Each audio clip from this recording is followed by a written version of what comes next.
ভারতের মহাকাশ গবেষণার ক্ষেত্রে সাফল্য চাঁদকে যেন আরও বেশি প্রাণবন্ত করে তুলেছে। সমস্ত দেশবাসীর কাছে 23শে আগস্ট 2023 দিনটি হৃদয়ে ভারতের ইতিহাসে স্বর্ণাক্ষরে লেখা থাকবে।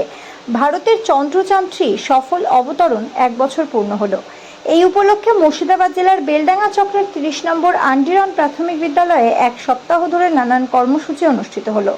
ন্যাশনাল স্পেস ডে হিসেবে পালিত হওয়ার সাথে সাথে শিশুদের নিয়ে অঙ্কন প্রতিযোগিতার ব্যবস্থা ও কুইজের ব্যবস্থা করা হয়।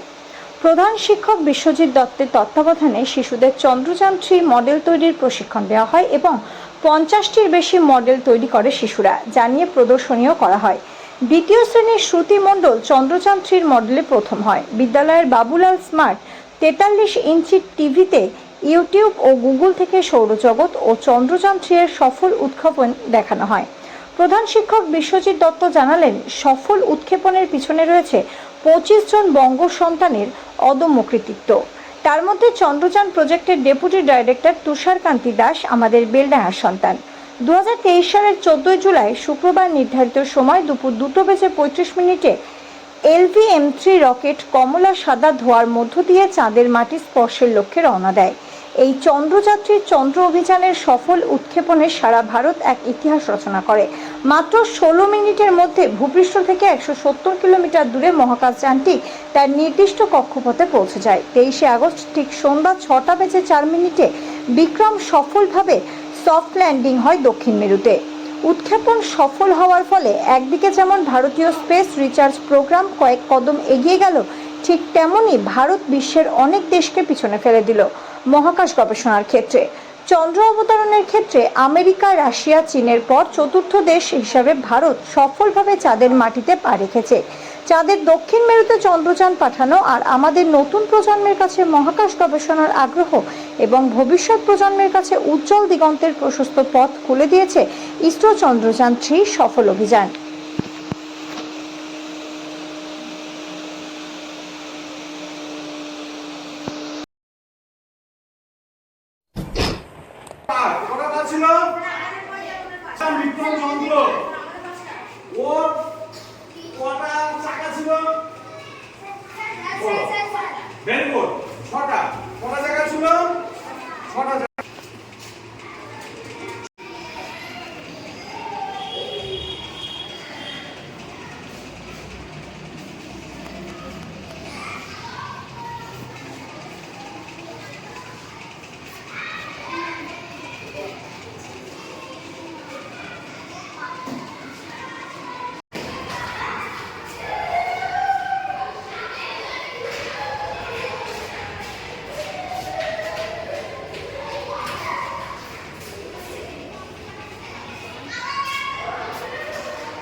শুধু পুঁথিগত বিদ্যা নয়, ছাত্রদেরকে মধ্যে যে বিজ্ঞানের যে চিন্তা ভাবনা, সেই বীজটা রোপণ করবার জন্য আমরা সবসময় সচেষ্ট।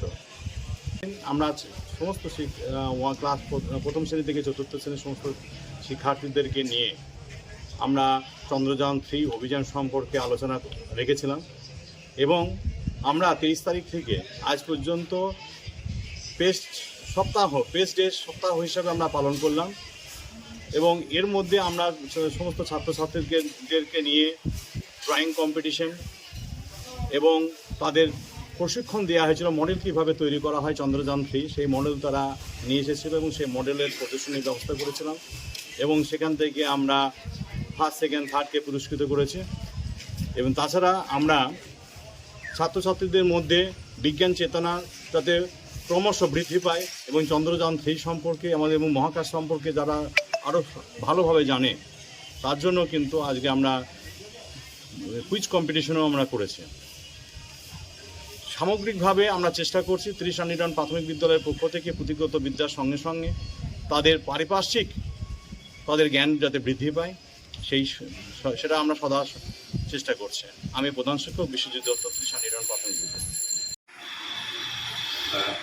গত 2023 সালের 23শে আগস্ট তারিখে আমাদের চন্দ্রযান-3 সফল উৎক্ষেপণ হয়েছিল এবং 23শে আগস্ট তারিখে সেটি চাঁদে অবতরণ করে।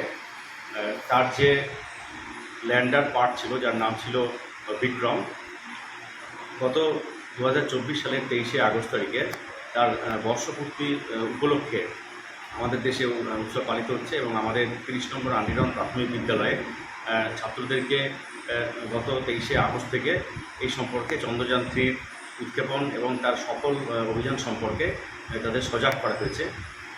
চাঁদে চন্দ্রযান 3 প্রেরণের উদ্দেশ্য ছিল যে সেখানে জীবনের সম্ভাবনা কতটুকু এবং সেখানে জল, বরফ এবং যে গ্যাসীয় পদার্থ রয়েছে সেখানে কোন গ্যাসের পরিমাপ শতাংশ কতটুকু সেটা সেখান থেকে পরিমাপ করে দেশে তার সংবাদ পাঠানো এবং আমেরিকা, রাশিয়া, চীন এরপরে ভারতবর্ষ চাঁদে তাদের অভিযান চালিয়ে চতুর্থ দেশ হিসাবে শিরোনামে উঠে এসেছে। ভারতবর্ষের সাফল্য এটাই যে চাঁদের দক্ষিণ মেরুতে ভারতবর্ষ চন্দ্রযান 3 সফল উৎক্ষেপণ সম্পাদিত করেছে। আমাদের বিদ্যালয়ে গত 23শে আগস্ট থেকে সপ্তাহব্যাপী ছাত্রছাত্রীদের চন্দ্রযান 3 সফল উৎক্ষেপণ সম্পর্কে তাদেরকে সজাগ করা হচ্ছে। তারা বিভিন্ন কুইজ প্রতিযোগিতায় অংশগ্রহণ করেছে, তারা বিভিন্ন মডেল তৈরি করেছে চন্দ্রযান 3 এবং সেগুলি তারা প্রদর্শনীতে তারা অংশগ্রহণ করেছে। এছাড়াও তারা অঙ্কন প্রতিযোগিতায় তারা অংশ নিয়েছে। আমার নাম রাজেন্দ্র প্রামাণিক, আমি 30 নম্বর আন্ডিরাউন্ড প্রাথমিক বিদ্যালয়ের একজন সহশিক্ষক।